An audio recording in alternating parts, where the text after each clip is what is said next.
Today I will be showing you how to alternate colors. I am showing you how to do the skill with the double crochet. It works for any stitch. I'm just showing specifically with the double crochet so you could see how to finish off the stitch, because it is a taller stitch, so I'm just showing you the most appropriate place. You would begin it the way you normally would. You would go halfway through, you'd pull through the first two, then you would introduce that second color, yarn over, and pull through the same way you would finish any double crochet.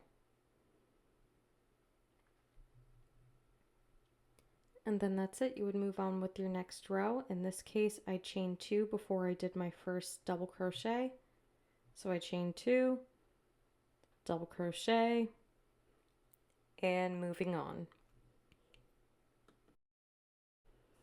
Now for a double crochet or a triple crochet, you introduce that second color for the very final yarn over and pull through of that stitch, because if you start too soon, then your rows are going to look a bit uneven with the color change.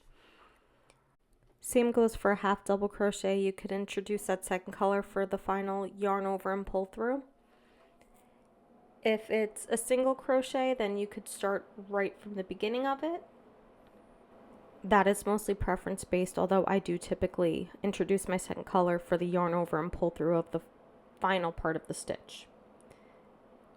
Also make sure you're cutting a tail that's long enough to weave in your ends, and you're going to weave them along the appropriate color. You have to match up the colors.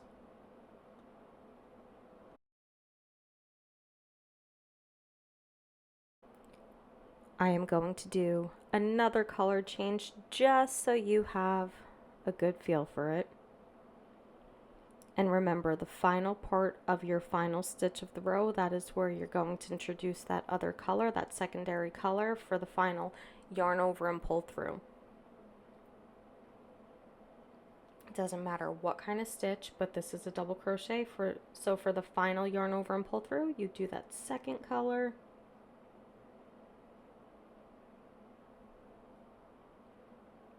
And then you just move on about your pattern like you normally would.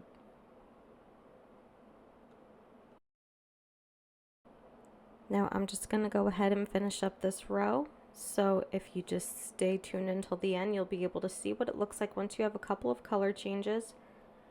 And I will show you how to weave in the ends.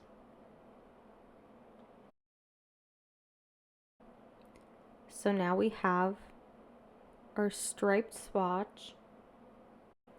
And as I mentioned earlier, it's important when you're weaving in your ends that you just line up the colors.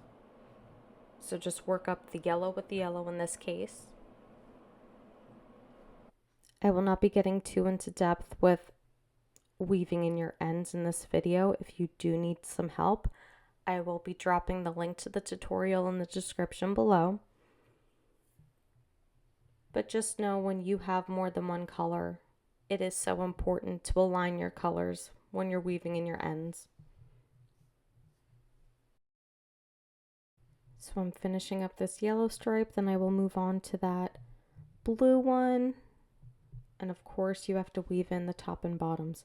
So just weave in your ends, stay tuned, and catch the end, so you can see how nice and neat this turns out. And that's it. There you have it. The ends are woven in. You have these nice clean color changes. They are so simple to do. Feel free to return to this video whenever you need some help. And be sure to subscribe to my channel to catch all of my latest tutorials and free patterns.